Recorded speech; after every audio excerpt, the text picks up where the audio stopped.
que é assim também, a gente vai matando um pouquinho o direito aqui, vai tirando outro ali, vai criando um câncer e uma metástase na nossa Constituição. Afinal, analogia.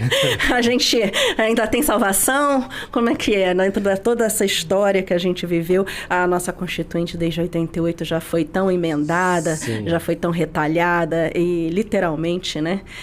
Nós também violados, enfim, de todas as formas. Como é que a gente pode ver, e principalmente no cenário atual, a respeito da nossa Constituinte?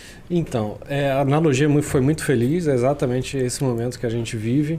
E enquanto a vida, a salvação, né? Então, assim, eu acho que um olhar para a história é que é a nossa salvação. Hoje, a nossa Constituição apresenta uma série de problemas interpretativos, muito revanchismo constitucional lá na Constituinte de 88.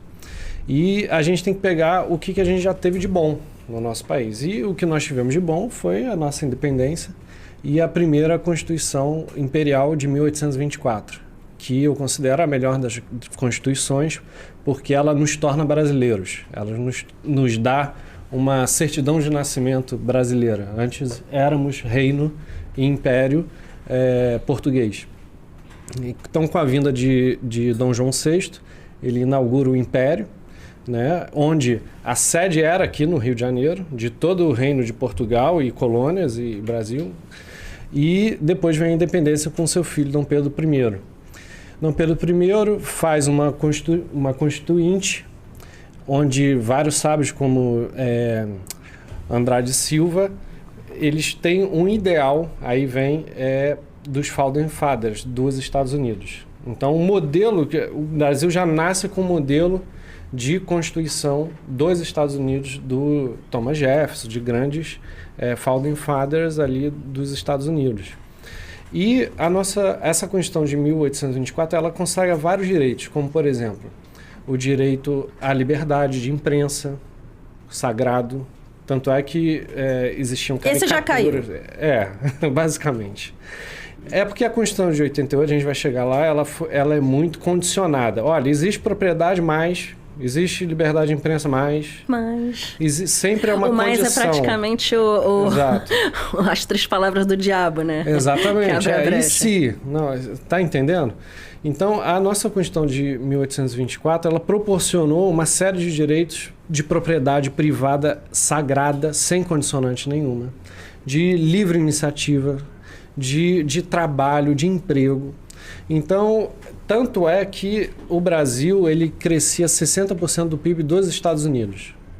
Então, se você bota isso na projeção, hoje nós somos uma potência mundial, mas seríamos equivalente aos Estados Unidos, na América. O Brasil crescia 9% ao ano, que era exatamente o percentual de todos os países ocidentais da Europa. Nós tínhamos a segunda maior marinha do mundo, atrás da britânica.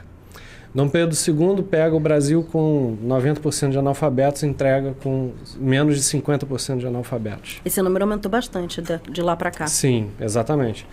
Então, assim, existem uma série de questões que estão na Constituinte de 1824 que foram deixadas de lado por questões ideológicas e quando a gente se depara com várias revoluções ao longo, principalmente o golpe da República, onde você destitui um império, que era constituído poder executivo, legislativo, judiciário e poder moderador. Poder moderador do imperador de dissolver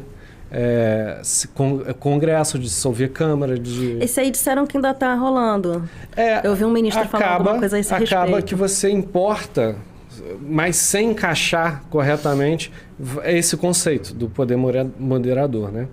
E aí, várias revoluções, chegamos na Constituição de 1988, que é a vigente hoje, que para mim ela é um Frankenstein. Ela é uma tentativa de corte e recorte de várias ideologias para se tornar um corpo vivo que nunca vai andar.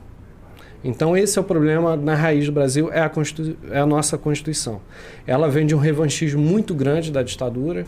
Então, a gente escuta falar demais, Estado Democrático de Direito, Estado Democrático de Direito. O que é Estado Democrático de Direito? Alguém de direito sabe? Eu fico na dúvida se é Estado democrático ou demoniocrático, então assim, eu prefiro que o senhor responda. O José Afonso da Silva, que foi um constituinte, ele diz o seguinte, que a Constituição foi inspirada em Portugal e Espanha, nas revoluções de Franco e outras ditaduras. Então, na Constituição de Portugal e de Espanha se colocou Estado social e democrático.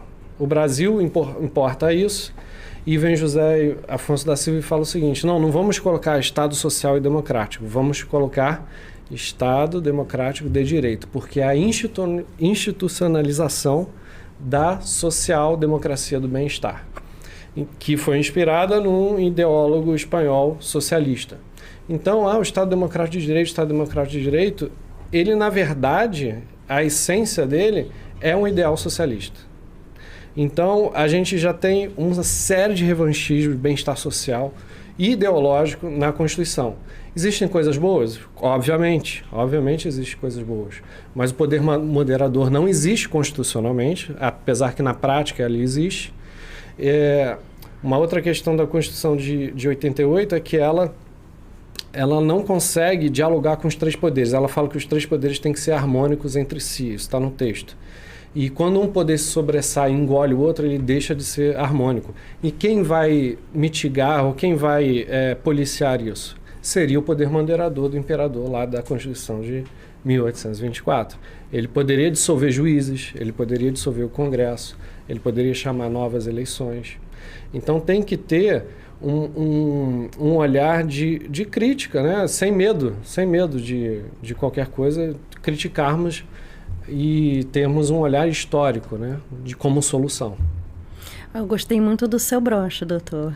É da Pró-Monarquia, exatamente. Eu sei.